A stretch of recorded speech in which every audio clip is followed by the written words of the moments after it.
ERP implementations in small and mid-sized companies. Can cloud and ERP and AI really drive sustainability? And are you overpaying for your technology consultants? Those are just a few of the topics we'll cover here in episode 221 of Transformation Ground Control.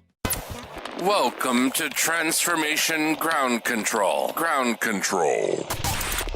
The podcast that covers everything related to digital transformation. This podcast features technology agnostic and international discussions related to digital strategy, software selection, implementation, change management, business process optimization, and everything else you need to know to make your digital transformation project successful.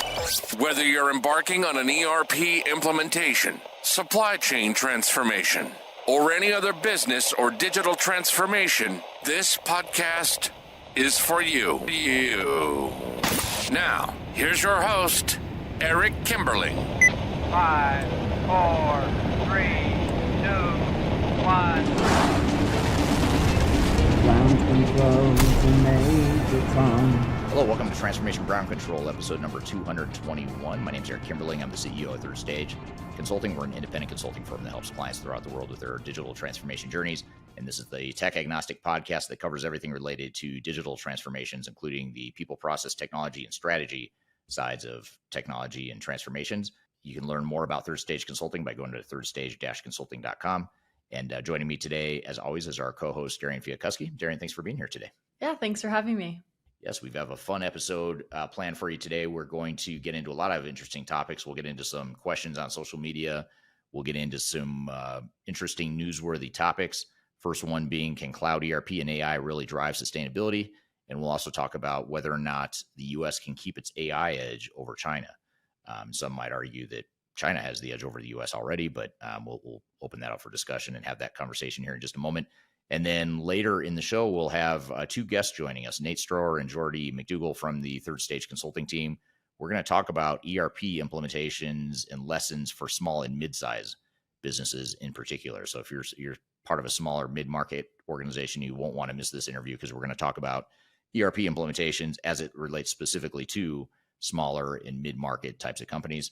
And then later in the show, last but not least, we'll talk about whether or not you might be overpaying for your technology consultants.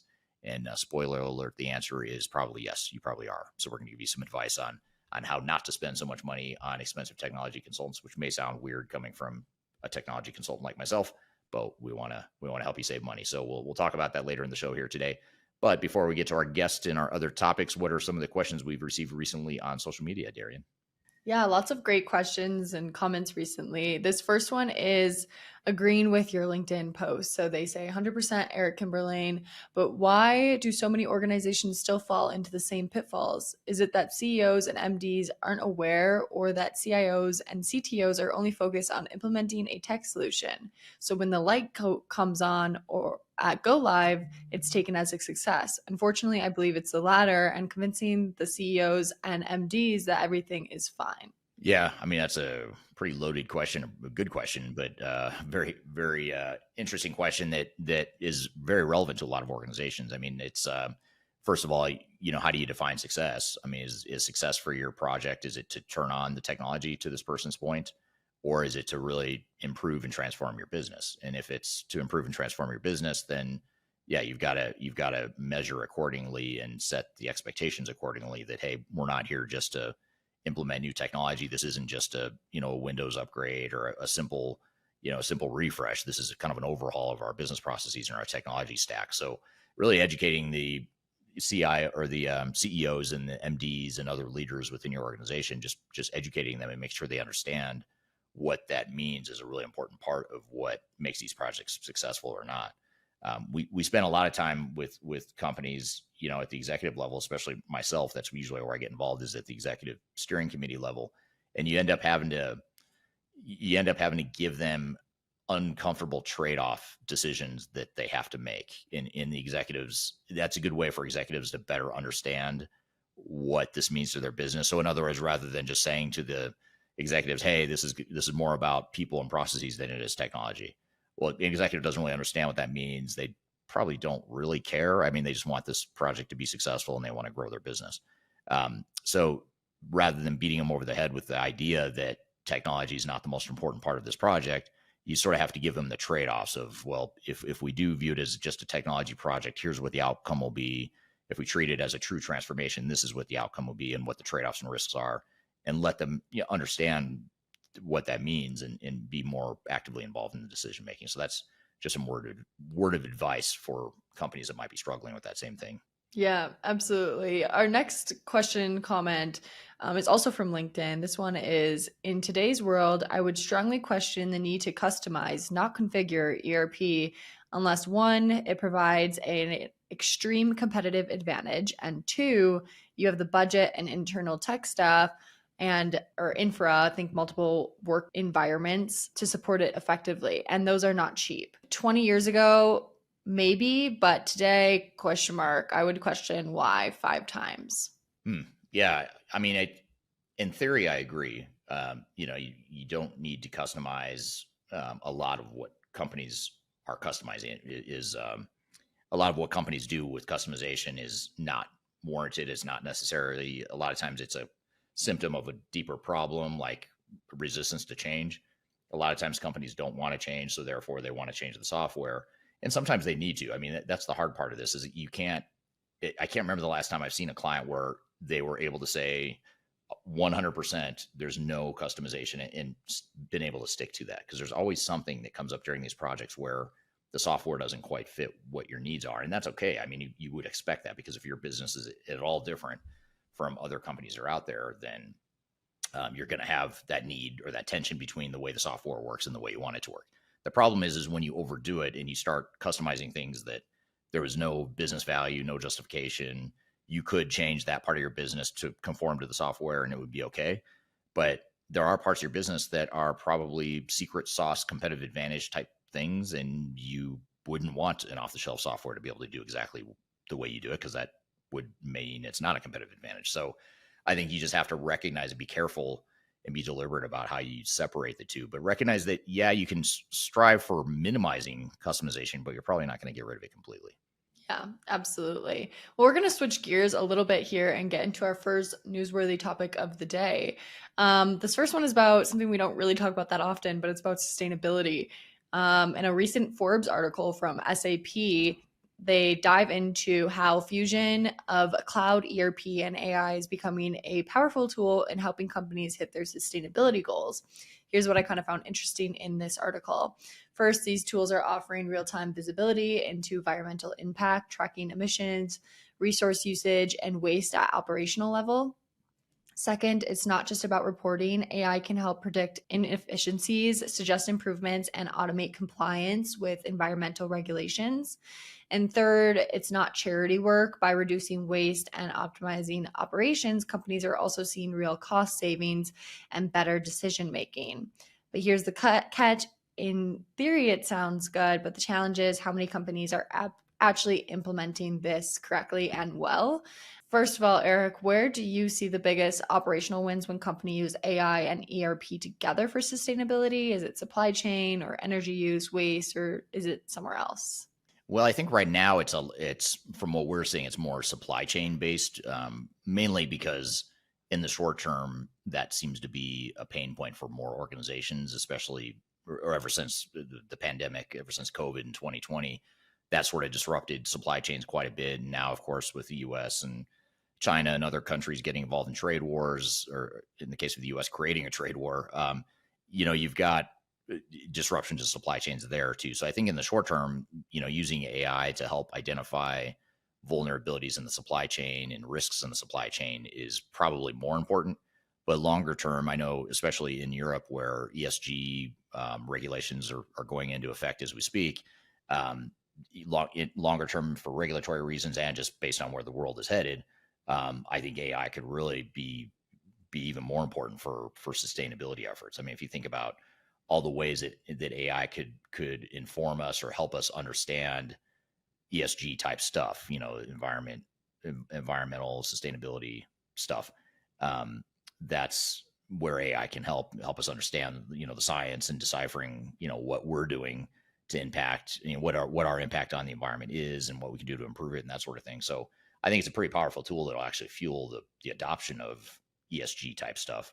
But I just think in the short term, supply chain pain and operational pain seems to be the bigger thing that companies are focusing on. For sure. And if a company does want to implement technology like this, what would be their first step to take? Well, with the ESG and the environmental and sustainability type stuff, a lot of companies aren't tracking and don't have data on this stuff now. So I think a lot of it is going to be getting the data and kind of pulling the data out of your operations or starting to create the data that will allow you to track those sorts of things. So in other words, like, you think of, we were talking about supply chain. So this just pops in my head as an example. But if you think about a supplier scorecard in a supply chain management system, now you might start looking more deliberately at what their ESG ranking would be, their rating would be. What is their sort of commitment to ESG, and does that fit your commitment? And let's just say you're trying to optimize your ESG outcomes and your impact on the environment. You probably want suppliers that share in that too, just because that'll help you fuel that focus. So I think getting the data and getting data from suppliers or from wherever you might get ESG types of data throughout your supply chain. I think you need to start capturing that and gathering it now, so that you eventually can start using AI and tools like that to analyze and understand it and give you recommendations on how to improve it. For sure. And this kind of makes an interesting point. What would be the biggest barrier that you're seeing right now? Is it cost, culture, complexity? Is there something else that maybe is causing companies to not adopt this technology? Yeah, I think data is one. Lack of reliable data on what your organization is doing in terms of carbon footprint or sustainability, however you measure that.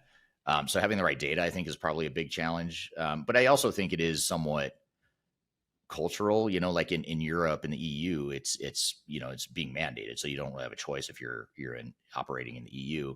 But in the US, we don't have those sorts of laws yet. I mean, I imagine we probably will eventually, but the EU tends to be ahead of us when it comes to regulations like that. So I don't know. I think that's, maybe a cultural thing. I think like in the US, I don't think people talk about it nearly as much as they do in Europe. I mean, when we deal with our European clients, you hear about ESG a lot more, even before these laws went into effect. So part of it's cultural. It depends on what part of the world you're in.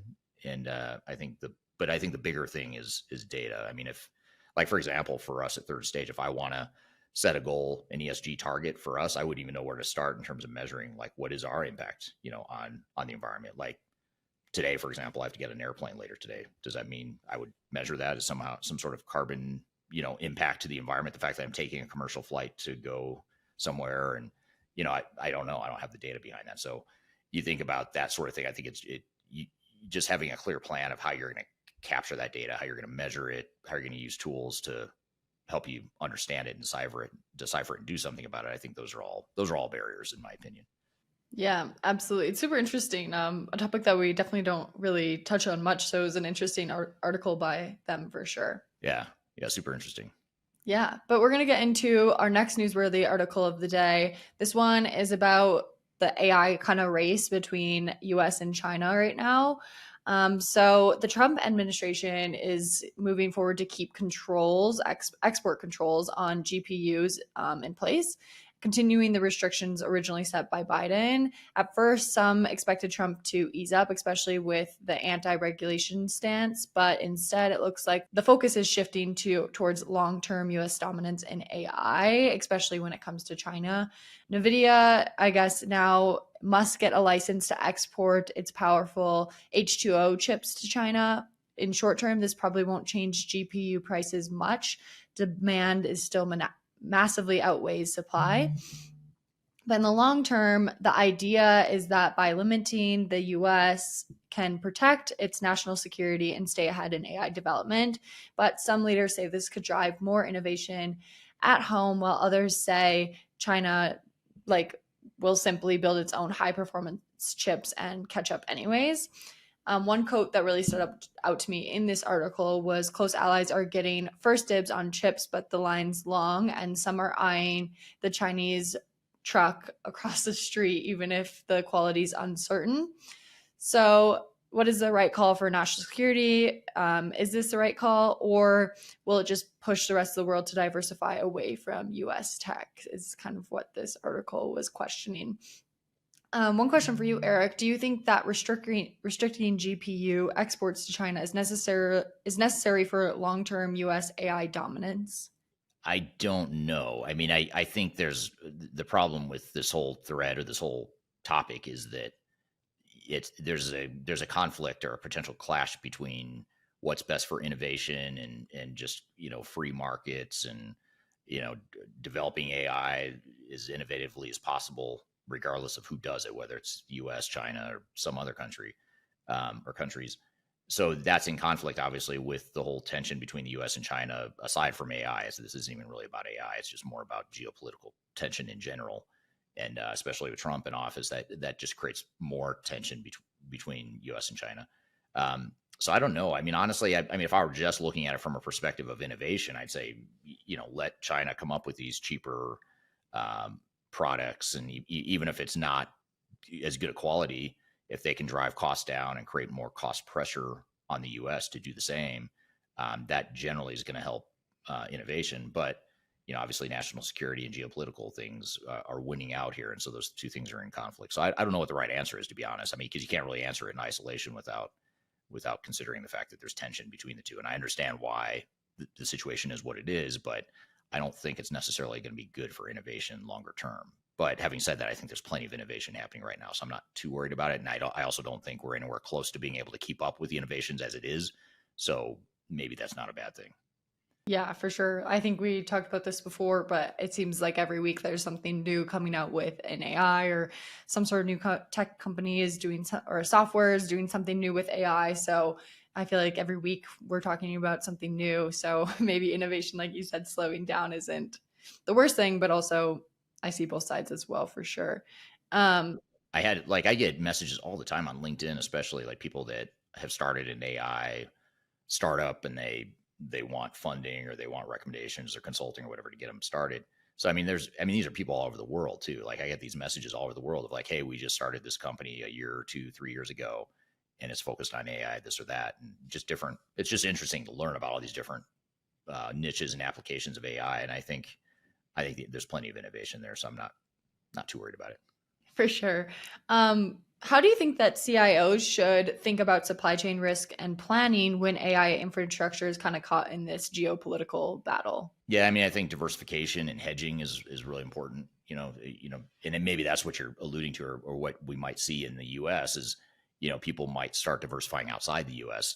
Given this, and they might also diversify outside of China too. But that creates an opportunity for other tech hubs to get a seat at the table here too. I think of places like Ireland, for example. I know Ireland invested heavily in the technology sector with tax breaks and just trying to build a robust technology ecosystem within Ireland. So you think about that as an example. Like, could Dublin and Ireland become kind of a new hub for technology and sort of, they're not stuck in the middle of this whole trade battle and the tension between the U.S. and China. So maybe that's an opportunity for them to step in and take more market share. So I think it creates a lot of opportunity. Or you look at Saudi Arabia too. I know Saudi Arabia is investing super heavily in technology and their infrastructure, and they're trying to keep as much of that spend at home as they can, using local technology providers and things of that nature. So I think you'll start to see more companies invest in their own technology capabilities and infrastructure over time. Yeah, definitely. That's a great point. Yeah, great topics today. And I'm excited to get into this conversation with Nate and Geordie. Yeah, we'll talk about small businesses and their ERP implementations, what are the pains that they typically feel as they think about upgrading their technologies? What are the options they have in the marketplace? What are the common pitfalls they fall into? We're going to cover all that stuff and more in this next discussion. It's going to be with Nate Stroeher and Geordie McDougall from the Third Stage Consulting team. And we're going to talk about ERP lessons from the small and mid-market clients that we've worked with over the years. And then later in the show, we'll also get into whether or not you're overpaying and how to know if you're overpaying for technology consultants. So be sure to stick around for that. We've got a lot more to cover. We'll be right back with more Transformation Ground Control. I'll give you anything to feel it coming. Do you wake up on your own? I wonder where I'm excited to announce the release of our 2025 Digital Transformation Report. It's available now on the Third Stage Consulting website, www.thirdstage-consulting.com. This report gives you an unbiased, technology-agnostic insight to help you optimize your organization's projects for success. Get your copy today using the QR code in front of me or on our website. Are you looking for ways to promote your product or service to enterprise technology decision makers and influencers throughout the world, like the ones who listen to this podcast? Major Tom Productions creates media, events, and influencer marketing for B2B technology providers. Our productions are exciting, educational, disruptive, and effective. Most importantly, they create results. Our content is unlike any other in this industry, engaging, influential, and trusted by technology buyers and influencers throughout the world. Each month, our productions reach hundreds of thousands of targeted buyers and decision makers who trust and engage with our honest and tech-agnostic content.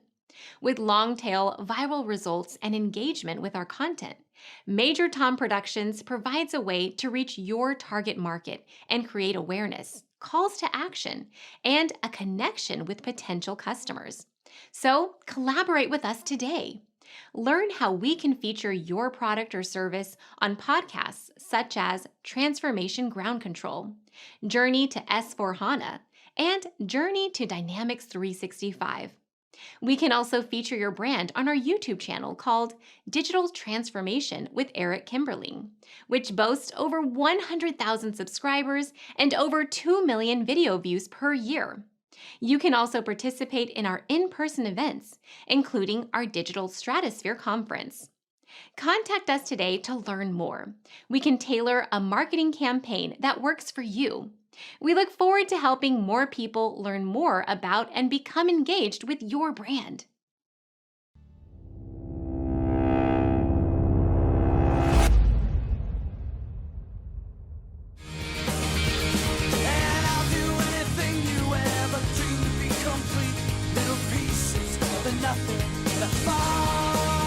Hello, welcome back to Transformation Ground Control, episode number 221.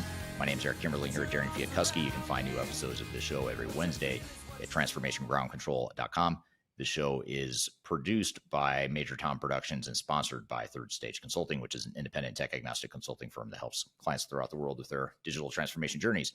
So we've got our guests here today joining us, Nate Stroeher and Geordie McDougall from the Third Stage Consulting team. They're going to join to talk about ERP implementations at small and mid-sized companies. We'll talk about how to know if it's time to look at technology upgrades, how to navigate all the options you have out there in the marketplace, and we'll also talk about some of the pitfalls you need to be aware of as you go through your technology journeys as a small or mid-market company. So with all that being said, Nate and Geordie, thanks for being here today. Nate, to start, why don't you introduce yourself, if you don't mind, and then we'll get to you, Geordie. Great. Thanks, Eric. This is Nate Stroeher, and I am an associate director here at Third Stage and have a career in technology implementation, selection, have done a lot of change management throughout my career and have worked with various size businesses in the Colorado area, have worked with a lot of small and medium-sized businesses, and so have a lot of great lessons learned, both the good and the bad from our past clients, and look forward to talking to the group today about some of the stuff we've learned over the past few years. Great. And then Geordie, how about you? Tell us a little bit about yourself, and welcome, and thanks for being here. Hey, thanks for having me. Yeah, so Geordie McDougall, I'm Associate Director at Third Stage Consulting Group. Also been in the technology transformation space for quite a few years now, working with Third Stage. And just like kind of what Nate was saying, have a background in selections, implementations, project remediations, where we'll kind of come in when things are starting to go south and take a look and try to, realign the project. Worked with a range of different industries as well as sizes of companies. So that's, the multinationals, the multi-billion-dollar revenue companies, all the way to the small businesses. So, really looking to diving into this conversation and seeing what the audience has for questions as well. Yeah, great. Well, good to have you both here. And just a fun fact about Geordie, I've over the last 7 years of running Third Stage, I've had, easily over 100, maybe 150 different consultants that have been here over time. And I think you're probably the fastest rising consultant that we've had on our team ever, right? As far as just starting off as an entry level guy, and a couple years later, here you are as an associate director. So thanks for everything you do. And I'm looking forward to getting your guys' diverse opinions on this stuff here. So I guess just to get started, and I'd love to hear the questions that the audience has, but just to get us started here, and I'll start with you on this one, Nate, but if we just sort of back up at a high level to start, why do small businesses decide, in general, why do they decide they want to implement a new ERP system? Could you kind of describe, like, if there is such a thing, what is the typical small business situation, and what situation are they typically in when they come to us and say, hey, Third Stage, can you guys help us figure out our roadmap going forward? Yeah, I think we see most organizations are on that the trajectory of building up their business to the point where they're starting to become scalable, and the manual processes that have put them where they are and have given the success for where they are have become now a crutch. They've become something that has held them back from scaling up to a larger size organization. So we traditionally see companies that are, I think we always hear the phrase where it's time for us to become, a technology enabled big company. It's time for us to take our manual processes and get away from them holding us back, and get to the point where we can implement a technology that will allow us to grow and scale to the size they hope to be in the future. Yeah, are most of them on QuickBooks or like some sort of basic accounting system, or is there sort of a base starting point that they typically are at? Yeah, we see everywhere from some of the old Great Plains software. We see QuickBooks. We've had actually several real successful clients that have come from a fairly heavy tech Excel based platform, and we've had a lot of homegrown systems. So it's really kind of a mix of where we're bringing our clients from to an ERP package. But for the most part, QuickBooks seems to be the platform that we see most often. QuickBooks has done a really good job, and other platforms have done a really good job getting organizations to where they need to be. But then they really find that curve is all of a sudden starting to flatten out, or even maybe go down now. And they're finding that manual processes are not only keeping them from growing, but they're just kind of stagnating the entire business as they grind through these manual processes. Yeah. How about you, Geordie? When with the smaller clients that you work with so far, what are some examples or some typical starting points that they're at? Yeah, typically you see them coming off of QuickBooks as well as many different Excel spreadsheets, and dealing with these different segmented systems or documents that they're working off of. It really stalls that growth, like what Nate was saying. And it kind of that goes in hand with that is, in today's day and age, customer demands seem to be getting higher and higher each year. So you look at companies like Amazon, where you can track, okay, this is where my package is.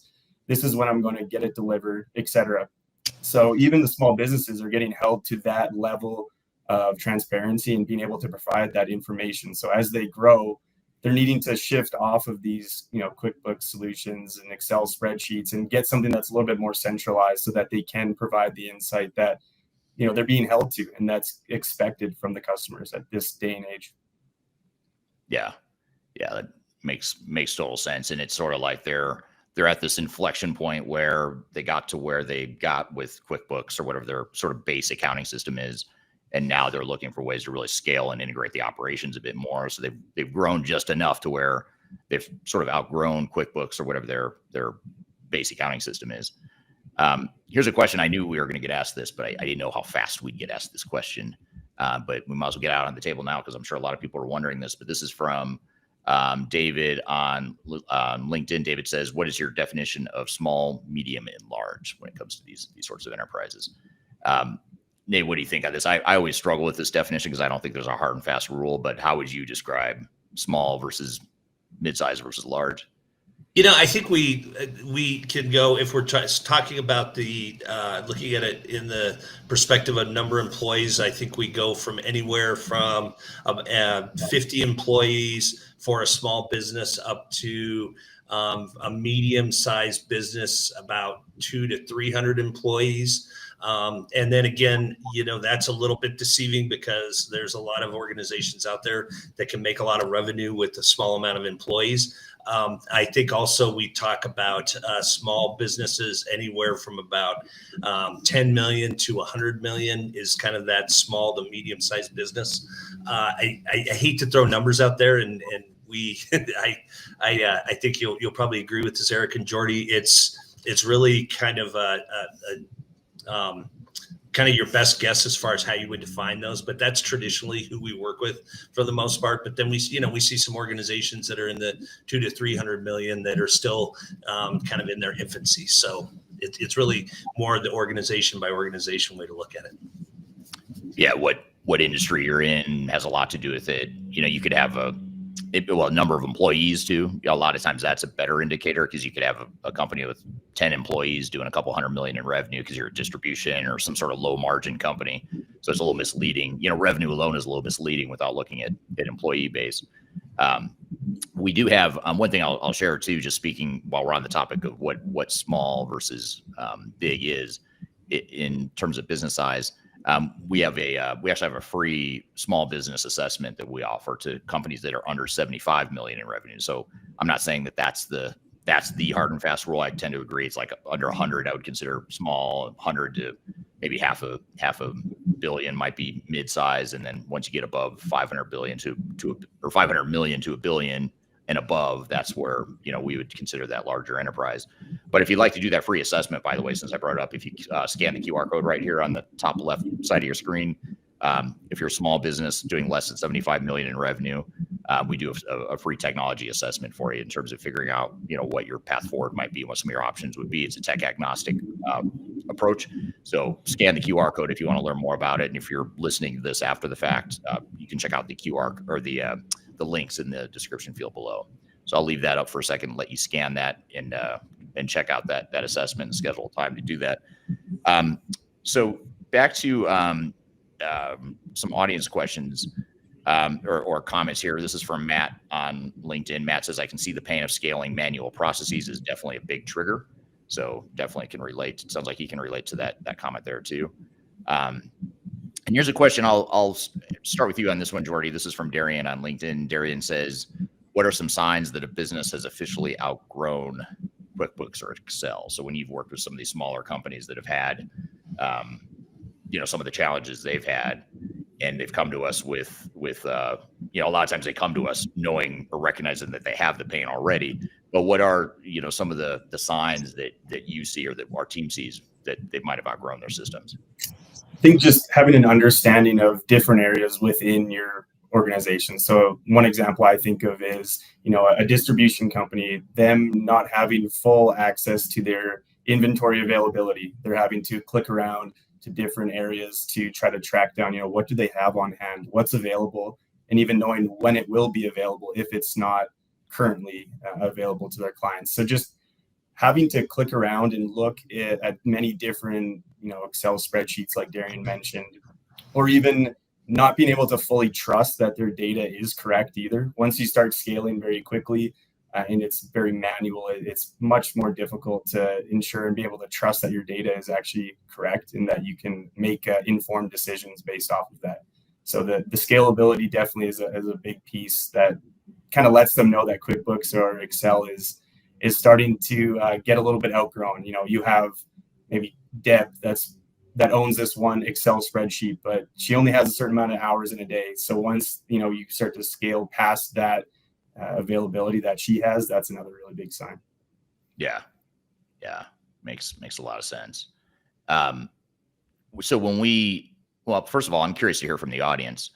For those of you that are working for owners of a small business, what kind of technologies are you guys using? I'd love to hear just sort of your general lay of the land situation. It's always helpful to hear where others are starting from and, what sort of pain points you might be facing as it relates to the systems you have. So drop in the chat just any feedback you have on your current situation as it relates to systems you're using and signs of outgrowth or pain related to those systems.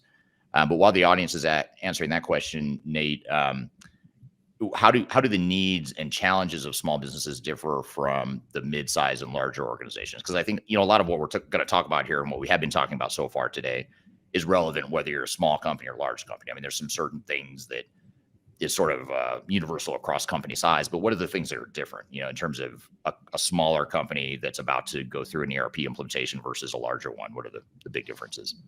Well, I think you can break it down in two different ways. And I think, first of all, it's the challenges that lead you to needing to change for the ERP. And that it really, I think the biggest thing that we see is the lack of ability to scale. So you have, again, a lot of manual processes being chased down, and your labor pool is just getting to the point where you could continue to throw people at the problem, or you could get technology and you could start to address it that way so that you scale using technology instead of just adding bodies to the problem.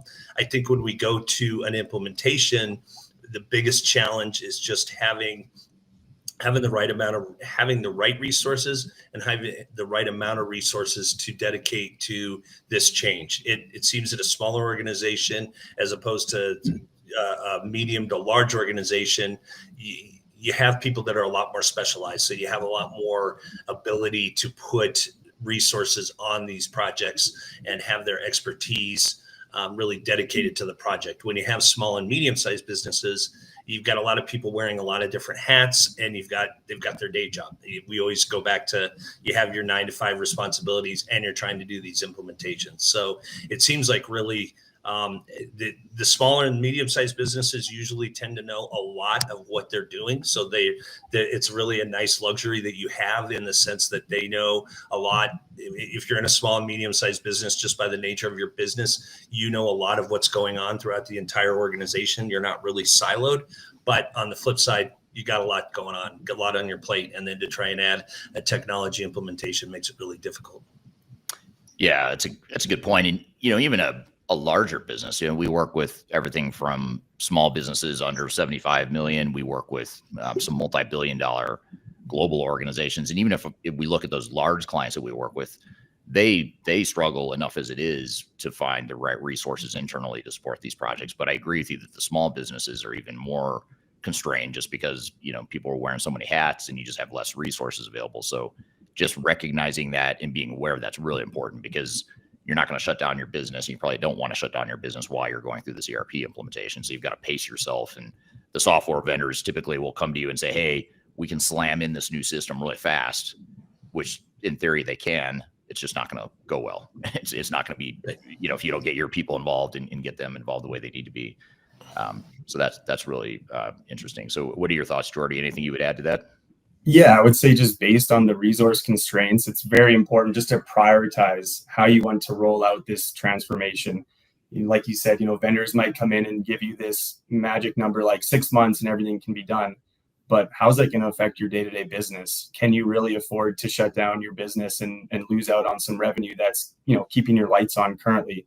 So looking and really trying to prioritize and understanding how many resources you do have available and who can be backfilled if possible. I mean, that's obviously ideal if you can train up someone that might be below a big resource that needs to get pulled into the project, so that you can backfill that role. But if you can't, then phasing out the project and making sure that you can really target your focus on your day-to-day job, but also on the project, to ensure that it's that smooth transition is very key, to be able to make sure that the business keeps running, but you're also taking steps in the right direction for this transformation to then enable efficiency and all these other good things that are going to come from it.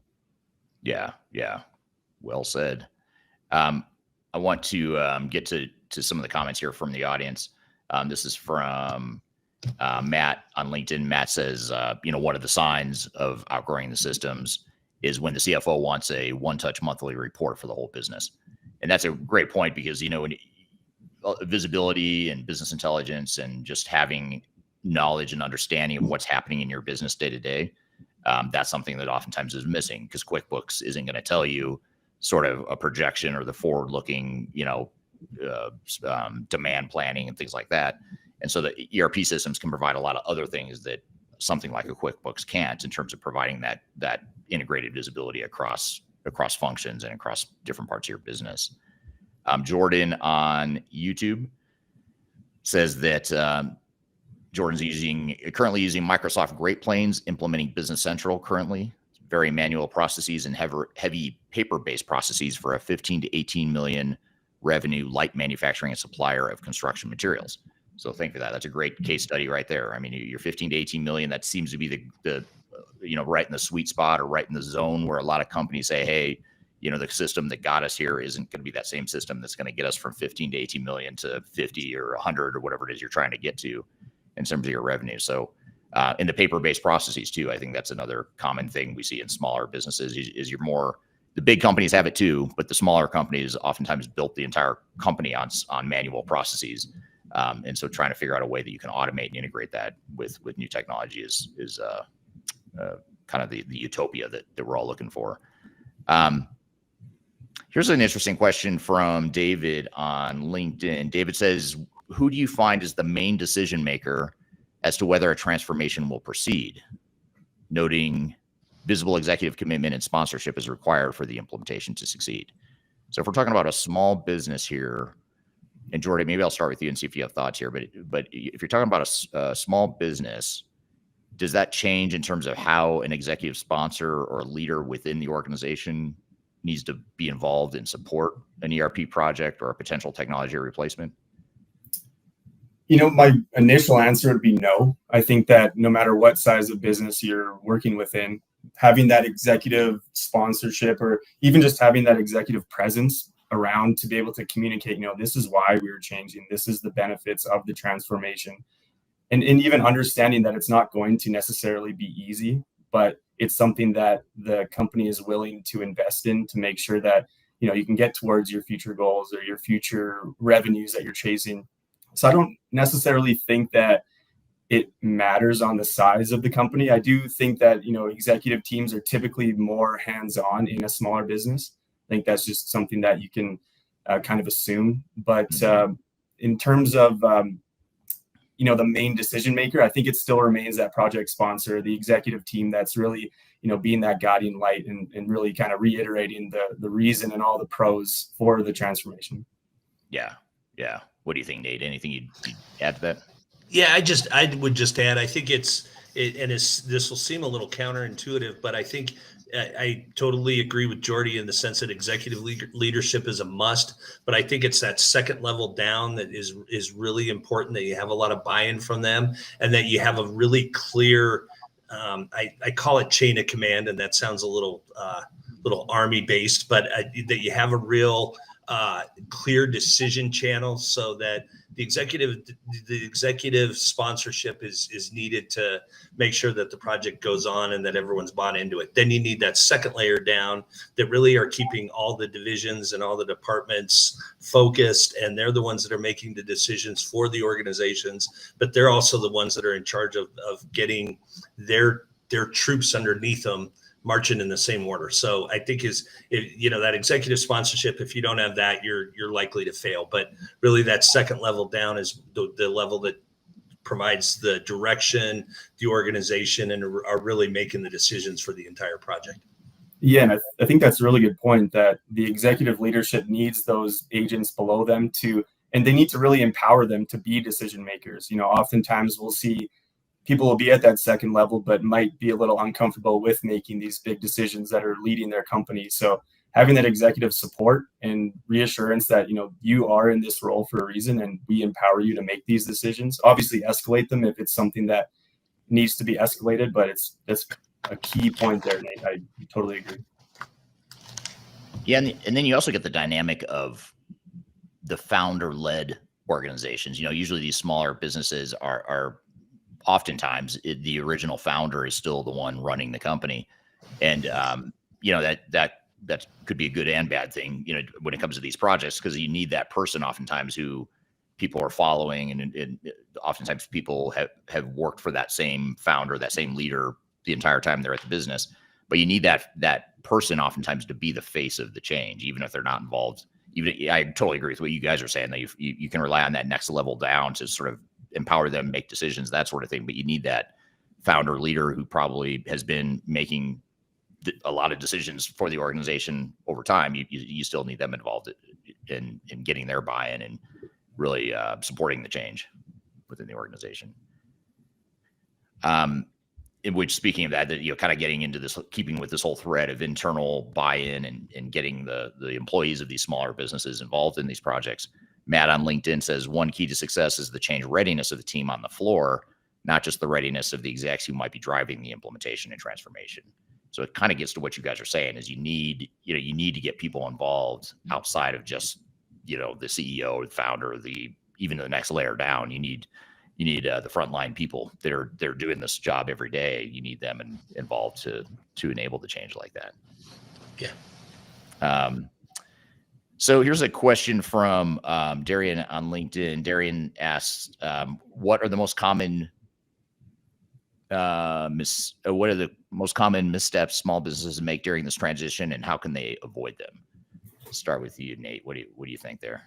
Well, I think, and this will go right back to the point that was just made.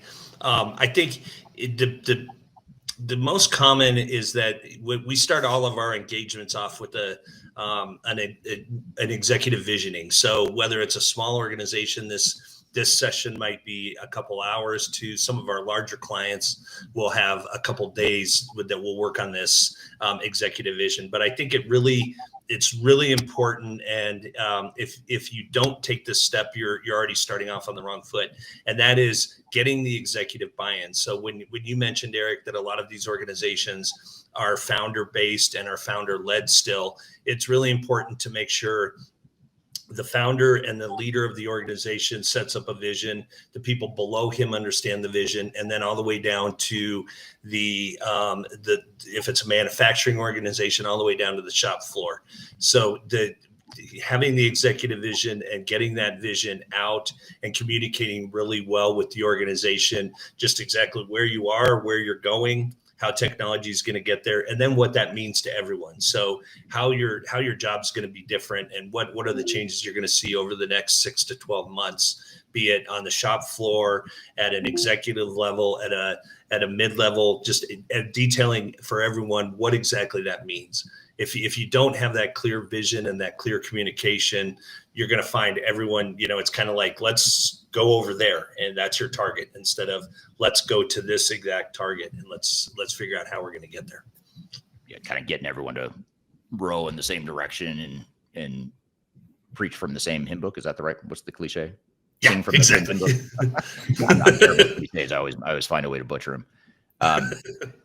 That's really interesting. That's well said. And I'm wondering, Geordie, when it comes to technology decisions and the way small businesses implement technology, are there any sort of missteps that are more common with smaller companies in terms of, taking on too much complexity or choosing the wrong system that doesn't fit their needs? Or, are there any things like around the technology itself that you see smaller businesses more likely to fall victim to? Yeah, I would say just defining your requirements up front and understanding, what are your pain points and what are your requirements that you need a system to help you, do your day-to-day job. Sometimes when you look at a new software system or a vendor comes in, they'll tell you all these great new features and functionality that might not even be applicable to you at this point in your growth stages. So really looking back at, what are the pain points that you're working with? What are you trying to have this system help you to do your day-to-day jobs with, while also keeping in mind your future goals and your future growth. So you don't want to get a system that can work for you today, but maybe in 3 years you'll outgrow it again, because obviously these transformations are a pretty large lift to take on. So looking at the future, but also understanding your requirements and what you're really trying to enable the software to help you do. Yeah. And that sort of brings up another follow-up point based on what Geordie said there, Nate, and that is, Geordie was just talking about defining requirements and the need to do that stuff up front. And so he sort of started to answer this question, but I'll ask it anyway, just to dive into it in more detail. But when a small business is getting started on their technology journey, let's just say they've recognized the pain, they recognize that, hey, QuickBooks isn't working for us. So we know we need to go out there and get, say, an Oracle NetSuite or a Sage system or Acumatica, one of these smaller ERP systems or ERP systems built for smaller companies. But before you jump in and just go buy technology or go start getting demos and talking to vendors, what else should a small business do in addition to defining requirements to sort of get that strategy and roadmap in place and buttoned up first before you just start going out to buy technologies? Well, I think it's important to what I alluded to earlier, understanding what that vision is, but also understanding where you are and where you're going to be in the future. So we have a client that we're working with now, and it's a great example for this podcast today. They're shifting their business right now. They're a very online based business. All their orders come in online. They have some come in over the phone, but they're really talking about kind of a shift in the way they're doing business. It's really important to not only look at what your technology landscape is, but what your organizational capabilities are now, what technology you're going to need to implement in the future, what skill sets you're going to need in the future. It's important to know that just because your skill set is very well trained on how you're doing business now, your business is going to change. And that's the whole reason you're going through this transformation, is to try and scale and trying to adapt to the new business settings and the requirements that you're going to have in the future. So I think it's very important to say, what technology do we need to get in the future, but really looking at things as a whole and not getting very sideload of saying we're just doing an ERP implementation. You need to say this is part of a technology landscape and part of an organizational landscape that we're trying to support in the future. Yeah, and you don't have to, even if you go with a modern ERP system that has all these different functions and features and capabilities, doesn't mean you have to implement it all at once. I mean, you could sort of go incrementally and pick off pieces of a system and implement it, especially if you look at I know one of the reasons why a lot of smaller companies like the product Odoo is because it's more of a modular based system that you can implement just pieces of the system. But then when it's time, you can also integrate those different modules, almost like Lego building blocks, if you will. And that can be pretty powerful because you don't necessarily need to take it all on all at once. And Matt on LinkedIn has a comment just building on Geordie, what you said, but Matt says exactly what Geordie just said.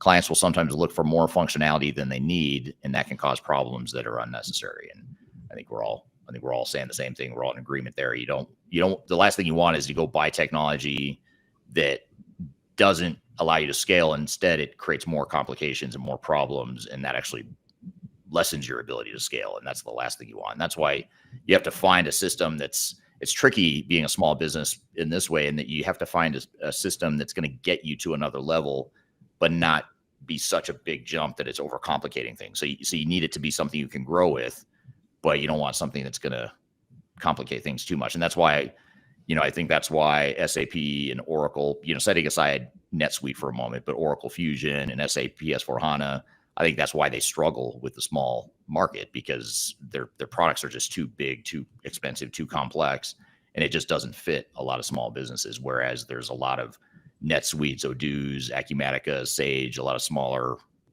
based ERP systems that can help.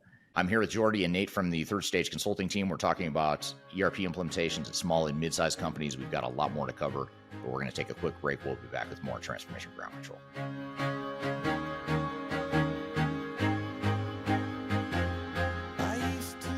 My name is Eric Kimberling, and I'm the CEO and founder of Third Stage Consulting. Before we dive too far into today's content, I want to invite you to learn a little bit more about Third Stage Consulting, who we are and what we do. I've included a link to a video right here that describes Third Stage in a bit more detail. It talks about our story, our history, our philosophy, our clients, our service offerings, and that sort of thing. But in general, what Third Stage Consulting does is we're an independent and tech-agnostic consulting provider. We help clients through their entire digital transformation life cycles, beginning with digital strategy, software evaluation and selection, all the way through and including implementation planning, implementation readiness, and the actual implementation itself. We're technology agnostic, so we only represent our clients' best interests. We do not represent software vendors.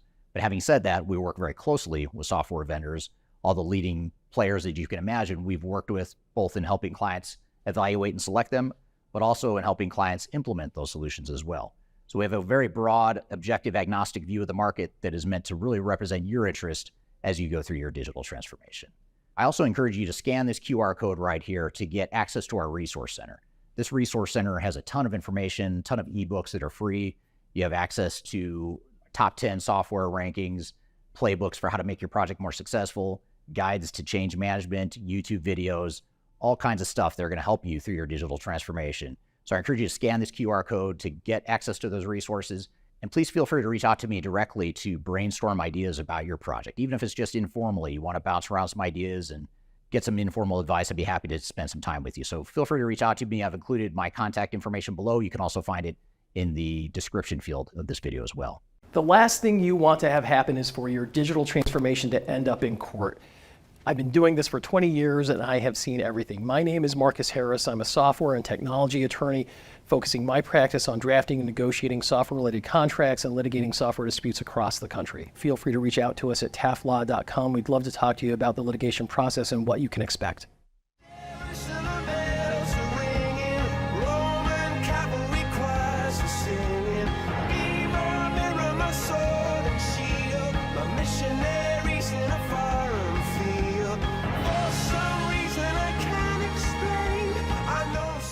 Hello and welcome back to Transformation Ground Control, episode number 221. My name is Eric Kimberling here with Darian Chwialkowski. You can find new episodes of this podcast every Wednesday by going to transformationgroundcontrol.com. And you can also find this podcast on whatever podcast platform you prefer to listen or watch. Just search for Transformation Ground Control and you'll find us all over the place. We've got a couple guests here. We're talking to Nate and Geordie from Third Stage Consulting about ERP implementation lessons at small and mid-sized companies. Just because we love sharing information. See, the thing when you join these live streams, you're not just getting the guests, you're getting all kinds of resources that we're going to make available to you. So I want to, if you're interested in sort of seeing what some of the leading ERP systems are out there in the marketplace, scan this QR code right here on the screen. It's our 2025 Digital Transformation Report. So in that, we have a number of independent reviews and rankings of different systems out there in the marketplace, as well as other trends and just general best practices for making a project like this successful. So go ahead and scan that QR code if you'd like. You can download that for free off our website. And like I said, we're here not just to talk about this stuff, but we'll share as much as we can in terms of documentation and other resources that will help you.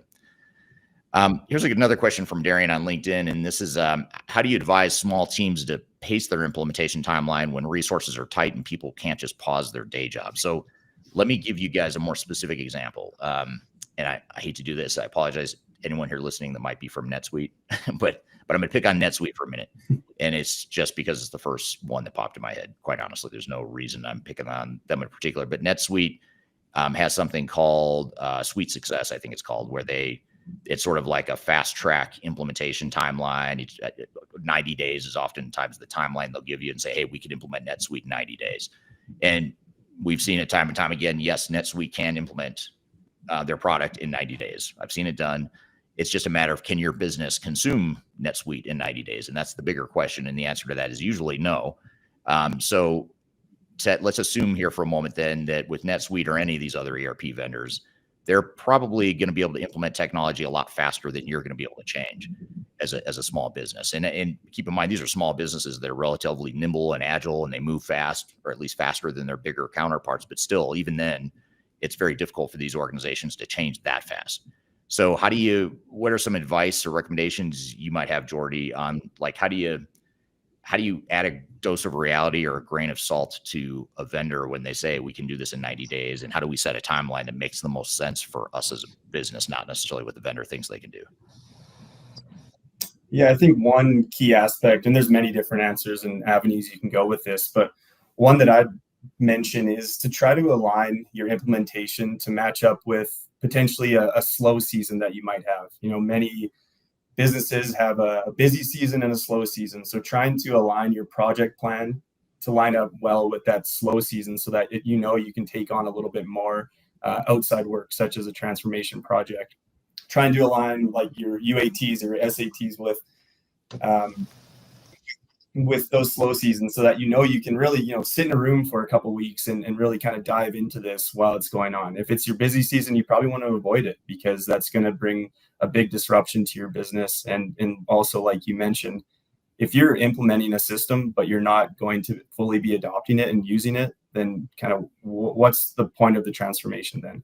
So if you're rushing through things and you're not really taking the time to train up your users to fully understand, the changes that are going to take place in your day-to-day job, and you're not able to fully adopt the system, then rushing to a go live date isn't really going to give you that full benefit that you're looking to accomplish, and that you kind of set that goal at the start of the project to accomplish. Yeah. Well said. I mean, there is a lot of seasonality, it seems, in these smaller businesses, and you hit on a couple things. You talked about requirements, you talked about user acceptance testing, and for those that don't know, UAT, user acceptance testing, that's the point where the rubber meets the road right before go live of a new system, where you would actually play out scenarios in the test environment to basically try to simulate running your business in the system the way it's been configured and built, so that you can test it and make sure it works from a business perspective. But you need heavy involvement from your people. And to your point, Geordie, the last thing you want to do is do that at your peak, seasonal time of year. So a lot of times you have to plan around that and say, okay, it's not going to take 90 days like NetSuite says it's going to take. It's actually going to take us 6 or 9 months maybe. And that's okay. I think a lot of times people have this negative connotation of like, oh my gosh, vendor thinks this, but we're thinking this, we're totally off base and we must be doing something wrong. You're not doing anything wrong. It's just the vendors are thinking of it from a pure technology perspective, whereas you have to think about it from a business perspective of how's that technology going to fit in your business and how you're going to get it to work from an operational perspective. What about, Nate, you kind of gave an example a minute ago, so I'll ask you this, Geordie, in terms of a real world example of, can you give us an example of a recent small business ERP project that you thought went particularly well, or you thought maybe the client made particularly good decisions around how to go about the process? Yeah, there was one in particular where they were a food distribution company moving off of QuickBooks, like we mentioned, and lots of Excel spreadsheets, and they just had no real access into inventory availability. So they started looking at going through a selection. Their top 3 that they ended up with was Acumatica, Sage, and NetSuite. And they ended up going with NetSuite, and they had to kind of add on some warehouse management system functionality. But with that, they were able to then have more of this information on availability, when they can deliver their goods to people that are purchasing it, things like that. So they didn't have to have as many meetings. I do remember them mentioning they didn't have to send as many emails or schedule as many meetings to make sure that everyone was on the same page and communicating the information to their clients in a timely manner. It just allowed them to have more accessibility into the information they needed and the information that was wanted. So that's one aspect and one small business kind of real life story that was really successful. And the main takeaway was that they just got to eliminate lots of those manual processes, picking up the phone and giving someone a call within their organization. Yeah. That's a really interesting one. And it's also interesting because you mentioned some specific systems that are out there for smaller businesses that they can consider. And that, I think maybe that's another thing, just to build on what you said, Geordie, just a kind of a word of advice to the small businesses out there.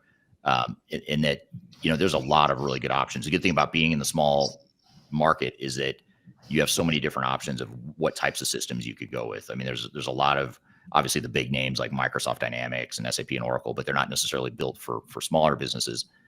But you do have, you've got Oracle NetSuite, you've got someone on the stream just a moment ago mentioned Microsoft Business Central. SAP has their Business One product that's more for the smaller companies. Acumatica, DCOM, Odoo. There's a lot of Sage. I think you mentioned Sage too, Geordie. So there's a lot of different systems that are out there. And so you just want to do your research. And that's why, I encourage you again to take advantage of our free assessment for small businesses. I'll put the QR code up here once again, but scan that QR code if you want to get a free assessment of your small business situation. We'll be happy to help.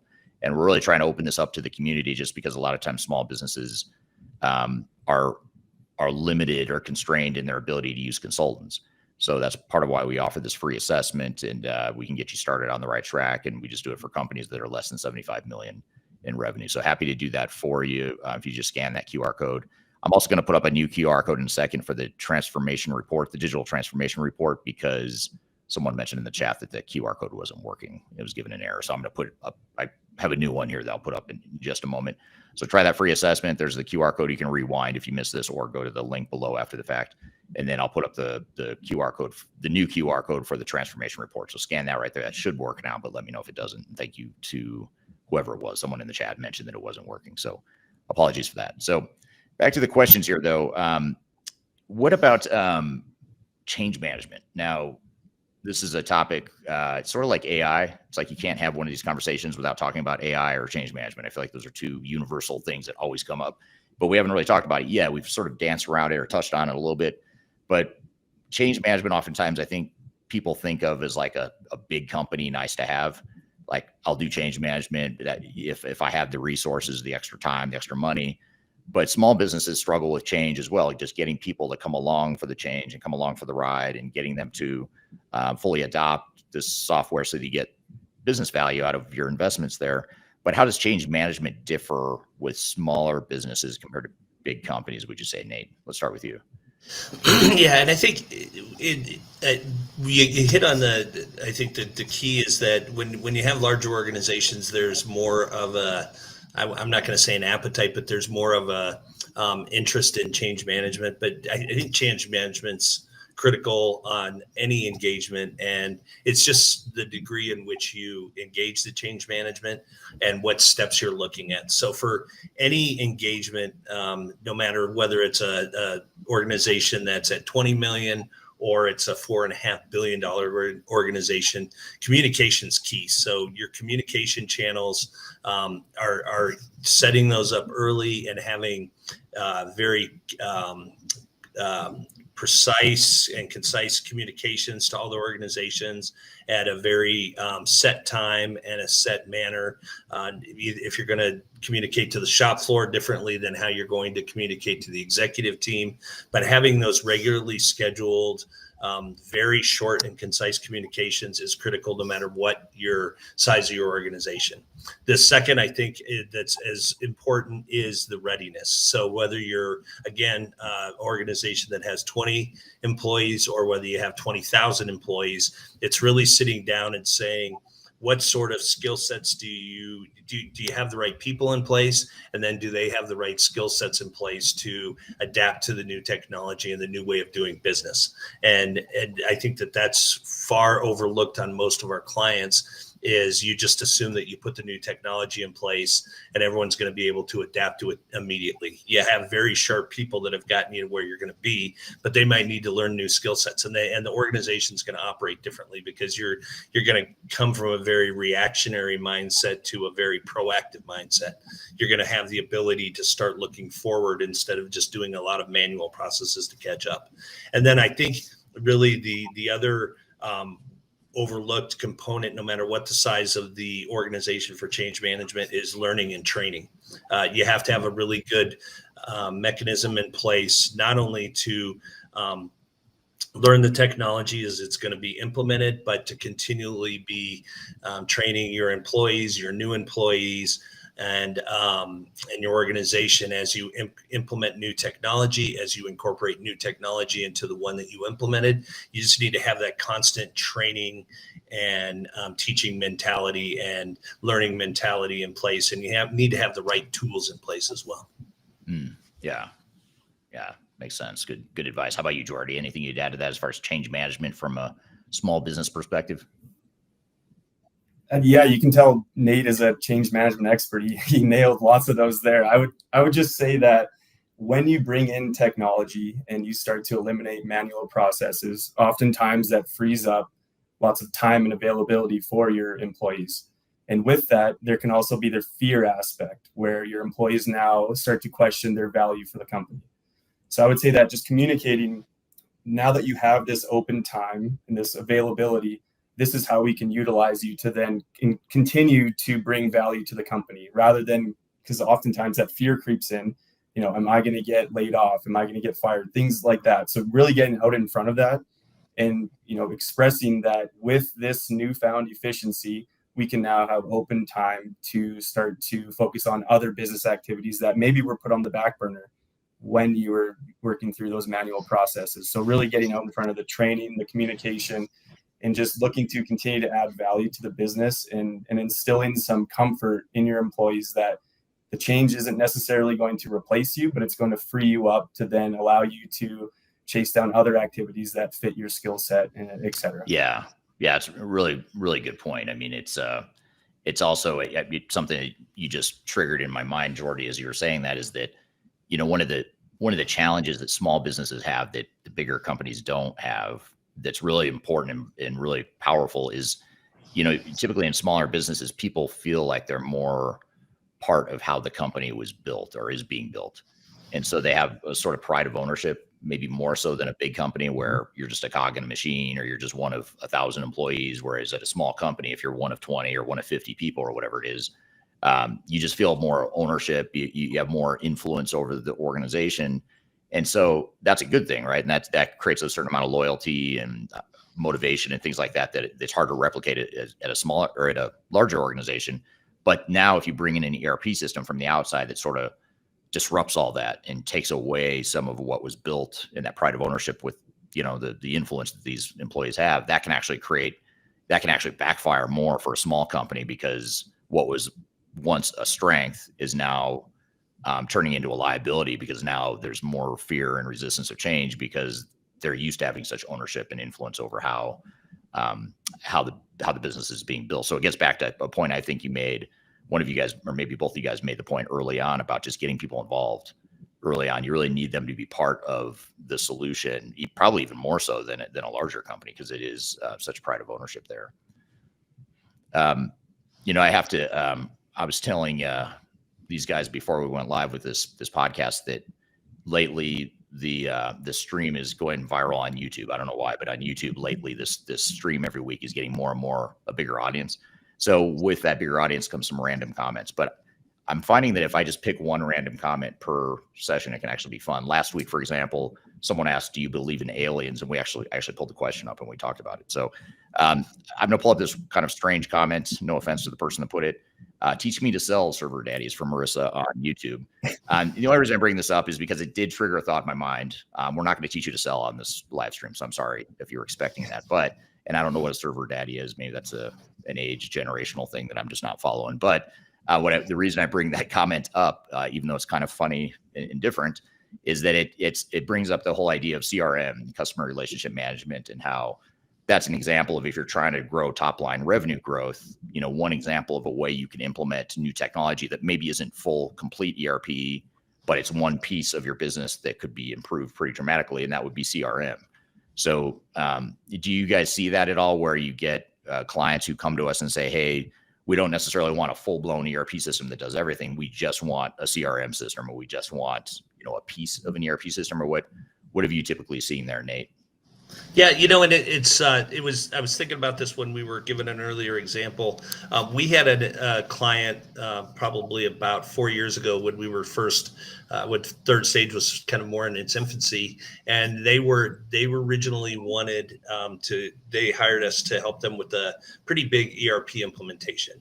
It was going to kind of change the way their organization handled their finance and that sort of thing. They were a very membership-based, customer-based organization. And through our executive visioning and some of our early sessions with them, we figured out that they really needed to put less of an emphasis. They still needed to put a financial package in place, but really they needed to focus more around their CRM. They had a very subscription-based business model. And so we really turned the focus away from the financial piece, which was still really important, but more to how they did their day-to-day business and what would enable them to sell better, to engage their members better, to give their members more access to this subscription-based sales and delivery method. So I think it's really important when we talk about if you have an ERP or if you have some piece of technology in mind, make sure that is really what's going to be the best technology enabler to let you grow your business and scale your business. What's going to help you the most to get to where you want to go. Yeah. It's good advice. And Geordie, what about cost? When we think about the cost of these projects for small business, what are some of the hidden costs that you've seen some of our small and mid-market clients struggle with or get surprised by? Yeah, I think when you look at cost, you need to think of the implementation cost, the license cost, and then also the ongoing support cost as well. So many times clients will just look at the implementation cost or just the licensing cost, but really looking at that total cost of ownership is what's going to allow you to start to envision how you're going to be able to pay for or move forward with a transformation. And also, we've mentioned a little bit about the change management piece, some of that training and other things that go into an implementation. That's going to give you your best insight into your total cost rather than just, one quick number and then kind of overlooking all the other aspects. So looking into that and also really walking through your contracts before you're signing them. There's room for negotiation. That's something that we kind of add into our selection projects that we're a part of is, advocating for our clients and really digging into the contracts and using, the best practices that we've learned or the industry experience that we've learned to really dig into contracts and understand that there typically is quite a bit of wiggle room in these contracts to negotiate and try to make a deal that's best suited for your business and your company. Yeah, that's really good. And, that brings up another thought around, with software as a service or cloud-based software, there's a lot of hidden escalators in those contracts, to your point. You want to negotiate those contracts and there's a lot of wiggle room, but you also want to make sure you understand what exactly you're committing to, because the software as a service and cloud software model has a way of unintentionally or maybe it is intentional, I don't know. But I think it's unintentional, where it's sort of creating a hostage situation where, over time it gets so expensive because now you've got more transactions, you've got more users, you've got more modules, more data is being processed, whatever. I mean, there's all these kickers that will cause the cost to go up. And guess what? There's no de-escalators in those contracts. There's nothing in there that'll say, oh, it could actually go down over time. It's always going to go up. And so negotiating that stuff ahead of time and thinking about, well, it's not just what we're purchasing for today, but what are we purchasing for 2, 3, 5 years from now? And recognizing and negotiating that too, locking in at a certain cap or whatever it is, and negotiating for the future, not just where you are today. I think that's really important too. And just as a follow-up here from Marissa on YouTube, Marissa was hoping to finally pass that Sell Me the Pencil test today, but even though we're not going to provide you input for that here today, we can talk about CRM systems, which might help you sell the pencil. And then Marissa was also asking if this is actually live. So I can confirm that this is indeed live. Okay, so for small businesses that are considering ERP today, and I'll start with you on this one, Nate.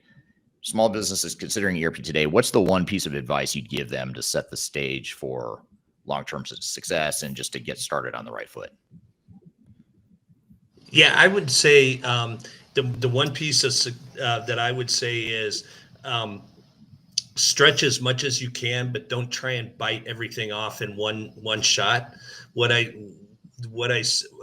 To explain that a little deeper, do as much as you can now with your go live. If you raise the bar, push the edge of the envelope, all those sayings, but don't try to do so much that you're going to overwhelm all of your resources and all of your organization, and really take a step back as far as day-to-day operations to put the new technology in place. So I say that because we have organizations that come in and want to nail their reporting requirements right at the beginning. They want to set up their dashboards, their reports, everything else. I would say get a system in, get it functioning, get comfortable with it, and then hit that optimization phase 6 to 9 months down the road, where you're really going to start saying, we have a good grasp of the system, we have an understanding of what it can do. Now we're really going to start putting the reports in place, the dashboards in place, and the functionality in place that's going to allow us to go further. If you overload at the beginning, you're really doing yourself a disservice. And if you try and if you don't really push it as much as you can, you're gonna find that you're probably not taking advantage of what you should. So it's a delicate balance, but I would say don't try and bite off too much, especially given the fact that your organization's growing and you're already stretching your resources thin to start off with. It's great advice. And going slow or starting slow is okay. You can speed up later, but it's a lot harder to try slowing down later and getting yourself into a lot of trouble and wasting a lot of money in the process. What would you add to that, Geordie? What's the one piece of advice you'd give to a small business team that's getting ready to start a technology initiative, or at least consider one? Really start to take a look at your readiness and how prepared you are to go through a transformation. So take a look at, we mentioned a lot of the executive strategy, get aligned. What is the direction that you're trying to march towards? What do you want to be when you grow up? What does the future look like? And then start to really define the steps on how you can get there. Make note of your pain points, things that you need to target. Also, ahead of a transformation, start to look at some of your data. If you have a messy, a jumble of data, that's something that you're going to need to address, and taking a look at things like that before the transformation, really getting aligned and prepared for a transformation is only going to make it easier, especially when you have such a lean team. You can only really take on so many things at once. So preparing and really focusing on that readiness beforehand is something that I've seen lots of success with. Yeah, great point. And the time you take to get ready and to get all on the same page, define your requirements, having a clear roadmap, that time you take up front to do that is going to speed things up so much more later on. It's going to save you a lot of time and money long term, even though you might be tempted or enticed by software vendors to try and speed things up and go, buy now. That's going to cost you a lot more. And it's going to lead to a lot more chaos than if you sort of do what you guys are saying, which is back up and sort of take your time to get things right and get things in order before you go too fast. I mean, that's a tricky part of the small business, because a lot of times small businesses do move fast. I mean, that's their bias is they're going to move fast. They're nimble, and that's good. That's a strength of the company. But when it comes to something like this, you want to have a clear roadmap and direction. And of course, my suggestion here is, if you're interested in what I think, as far as, no one asked me, but I'll answer it anyway. What I would say for first steps, if you're a small business owner or a small business team that's looking to get started on a technology journey, go ahead and scan this QR code right here for a free assessment. We'll do that free assessment for you, get you started on the right foot.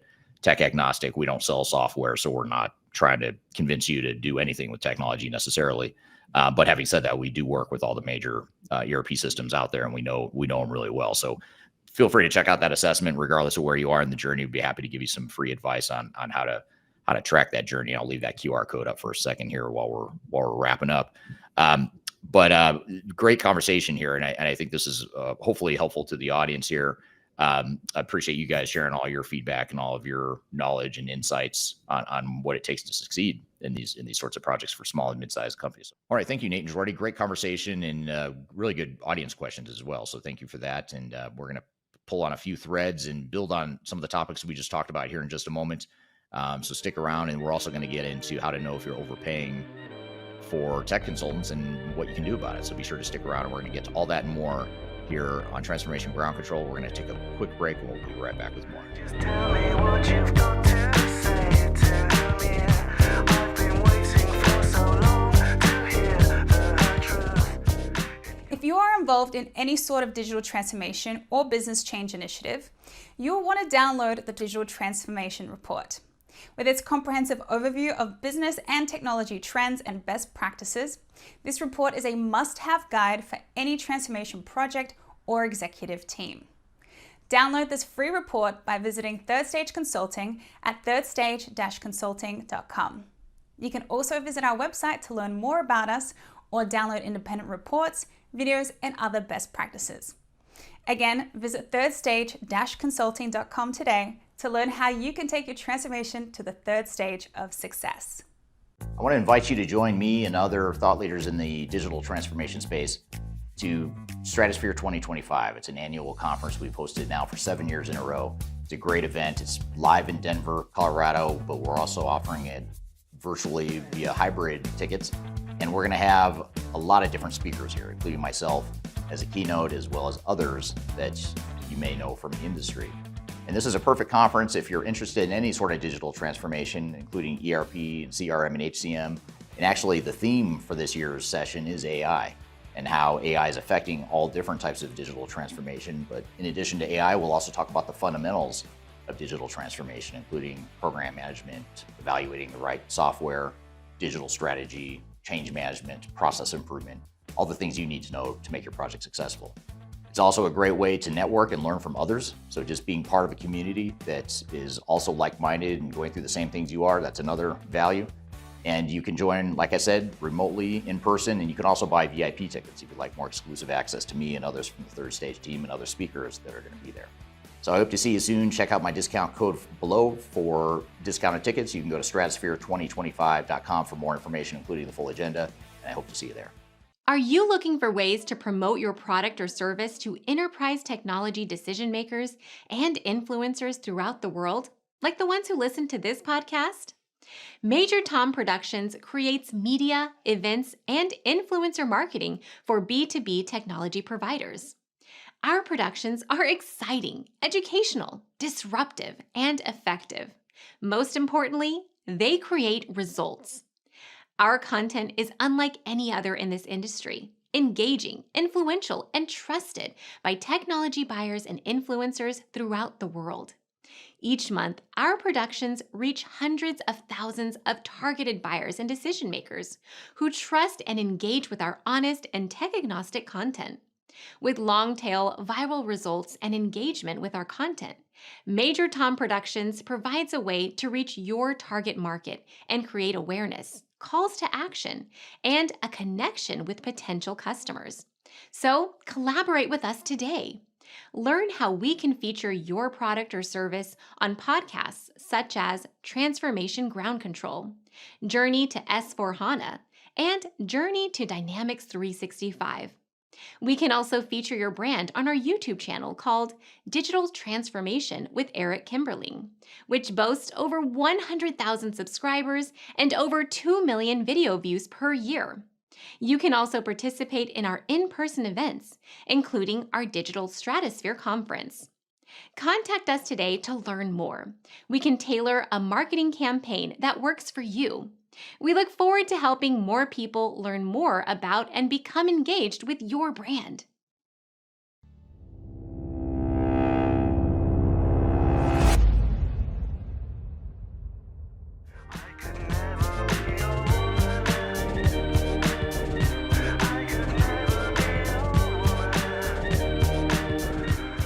Hello, welcome back to Transformation Ground Control, episode number 221. My name is Eric Kimberling here with Darian Chwialkowski. You can find new episodes of this podcast, this tech agnostic digital transformation podcast, every Wednesday by going to transformationgroundcontrol.com. So, Darian, we just had Nate and Geordie on the show. We're talking about small business ERP implementations. What were some of your thoughts and takeaways from that? Yeah, I thought it was a great conversation overall. I definitely have some follow-up questions and kind of just want to expand on everything you guys were talking about. One of them being some common missteps that you guys were talking about. All of you guys kind of emphasized that rushing the process and ignoring internal readiness are big mistakes that a lot of companies can make. But what is the early red flag that tells you that a business is at risk or of failure or a chaotic implementation? Well, it's a great question. I mean, I think first of all, a lot of organizations don't see the risk or failure points until it's already happening. So, usually you don't see it. You have to measure underneath the surface and you have to dig below the surface of what's really happening to sort of see it. And what I mean by that is if you look at, like, if you're in the middle of a project right now and you were to give me a kind of a project status report and I ask you for all this stuff, I ask you for a status report, give me the last steering committee update you gave, let me see your project plan and all the revisions you've done over time.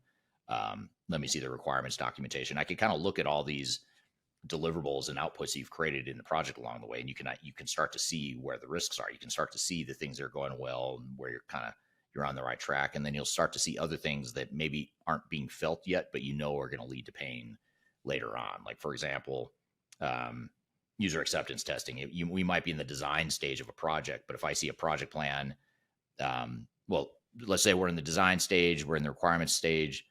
Everything's on track. We're on target. We're on budget so far. But then I see later in the project, there's only 2 rounds of user acceptance testing. That tells me that's a huge risk right there because that's not enough. Usually you need more rounds and iterations of user acceptance testing to make sure you've worked out all the kinks. So right now it feels like everything's going fine. Everything's great. But I know downstream there's a problem. And if we don't adjust that and reset expectations for how long that's going to take and what the real timeline is, then we're going to run into that problem later. So that's the key, is getting ahead of it and knowing and anticipating. And that's why, that's why people hire us, to be honest. They hire Third Stage because we know where the risks are. And we're also not there to sugarcoat things too, because a lot of times the software vendors and even internal executives at companies, a lot of times are trying to just present themselves in the best light. So they aren't good at grading themselves or being too hard on themselves, especially the software vendors. I mean, they partially because they don't want the bad rap, but also partially because they're looking at things myopically through the technology lens, and they're not thinking about necessarily what's this going to look like on the other side for this business. They just look at, does the technology work technically?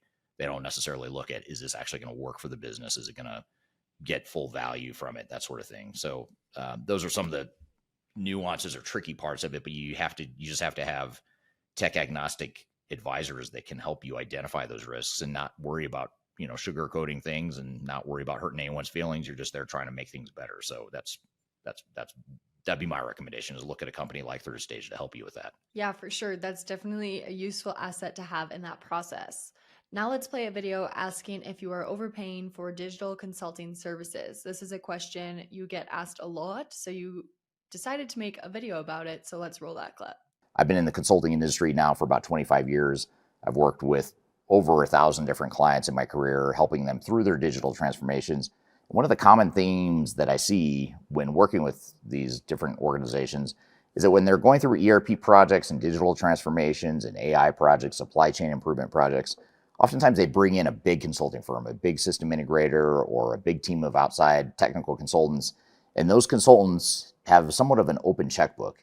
They just spend and bill money like there's no tomorrow, and there's no accountability and oversight of those consultants. So what I want to do today is talk about the ways that consultants might be wasting your money on your projects, and talk about the things you can do to remediate that and make your project more effective and efficient, and make sure that you're taking accountability and ownership for those consultants, and ultimately at the end of the day, optimizing the amount of money that you spend on your digital transformation. Before we dive too far into today's content, I want to share a little bit of information about Third Stage Consulting and who we are. Third Stage Consulting Group is an independent technology agnostic provider of consulting services to help clients through their digital transformations. We help with digital strategy and software selection, as well as implementation planning. And during implementation, we provide services related to program management, organizational change, business process improvement, as well as enterprise architecture. These are just some of the services we provide. We have offices in North America as well as Europe and Asia Pacific. So if you'd like to learn more, I encourage you to check out our resource center, which includes a number of resources that will help you through your digital transformation, and you can access that for free using the QR code here or the links below. You can also reach out to me directly if you'd like to discuss your digital transformation and brainstorm ideas on how to improve where you're headed on your journey. Now let's jump back into today's content. One of the key challenges in overspending that organizations have with consultants is that the consultants ignore the strategic priorities and focus of the organization. In other words, consultants too often come in with a cookie cutter approach. They've got their pre-configured best practices. They've got the technology built the way that they're used to using it, but that doesn't necessarily align with the way you as an organization need to operate. And that's one of the big challenges that I see in the industry, is that when you look at software vendors and the technical consultants, the system integrators that come into your business, too often they're coming in with that canned solution that may or may not fit what you're trying to do as an organization. Instead, what the good consultants, the better consultants should be doing is looking at understanding, who are you as an organization? What are you trying to accomplish? What are you trying to be when you grow up? Where are you today? How are we going to fill that gap? There's no one-size-fits-all answer to these digital transformations, yet these technology consultants tend to focus on the one-size-fits-all answers. And that is a recipe for failure, because their answer, their canned, predefined solution that they generally come in with and lead with, is generally not going to be aligned with most organizations' strategic priorities. It's going to be aligned with how they're used to building, but it's not going to be designed to fit your business as an organization.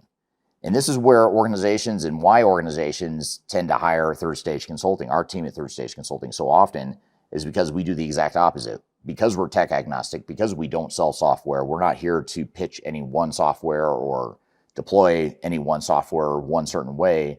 Instead, what we do is we back up and step away from technology and look at what is it you need? What is your strategy? Who are you? What are you trying to accomplish? What's your culture? What's your operational strategy? What is your long-term growth strategy? And from there, you define a digital strategy and a roadmap and a software evaluation and a deployment plan that fits who you are. If we come in with a predefined answer, I can almost guarantee you it's going to be wrong. It's not going to fit you and what you need, but yet that's what most technology consultants do. So one of the biggest ways you can save money and how you spend your money on consultants is to invest in a consulting partner that truly understands your strategy and what it is you're trying to accomplish and defines a roadmap and an execution plan that's built on that, not just based on what they're used to or what they're comfortable with.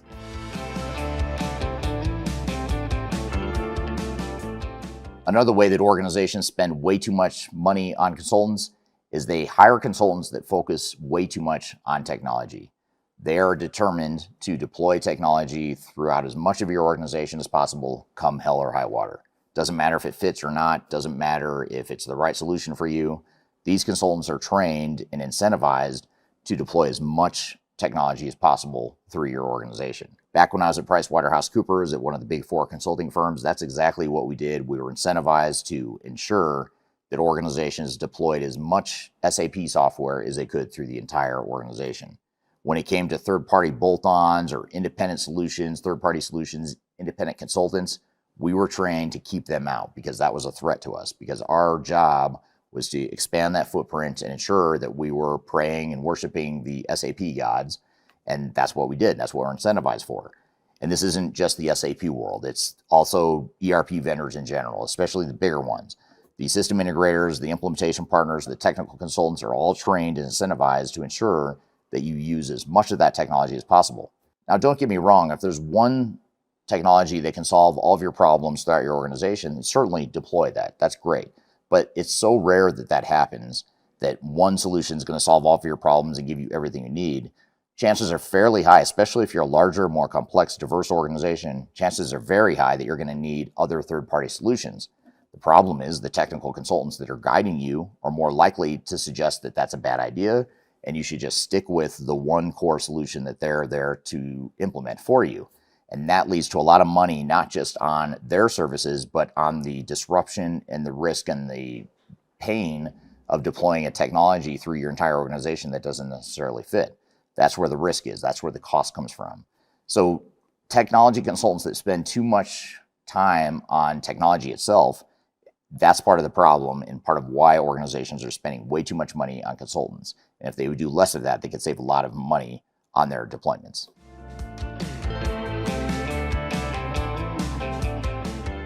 In the early stages of a digital transformation or ERP project, organizations and their consulting partners typically have to define their future state business processes, the business requirements, and all the things that are important inputs into the design of the technology.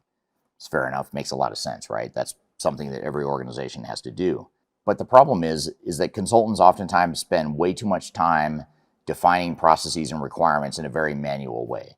They conduct these workshops and they go back and do a ton of documentation, which is important. You need to have that documentation. But in today's day and age, there's so many automated tools that will enable a better way to do that. For example, at Third Stage Consulting, we use an AI tool that actually tracks and monitors and records every requirements gathering session we do and have. And the AI tool automatically creates an immediate first draft of the business requirements based on those conversations. So we're spending a lot less time billing by the hour, being inefficient, and manually documenting these different business processes and business requirements and all the things that are important inputs into a successful implementation.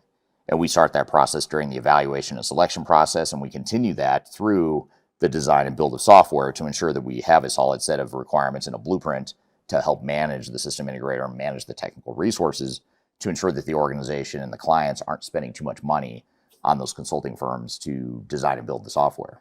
So one thing you want to look at is really lift the hood and look underneath the surface of what your software consultants are doing, how much time and money they're spending on these manual activities, and really challenge and question if there's better ways for them to be doing that.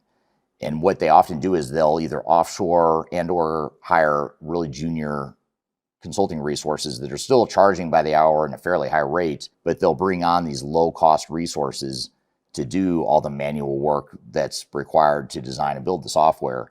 But in reality, there's enough tools out there that could automate that entirely to where you shouldn't be paying for that. So if you're paying money for a ton of process documentation, a ton of requirements documentation, chances are you're over investing in low value activities that can be automated.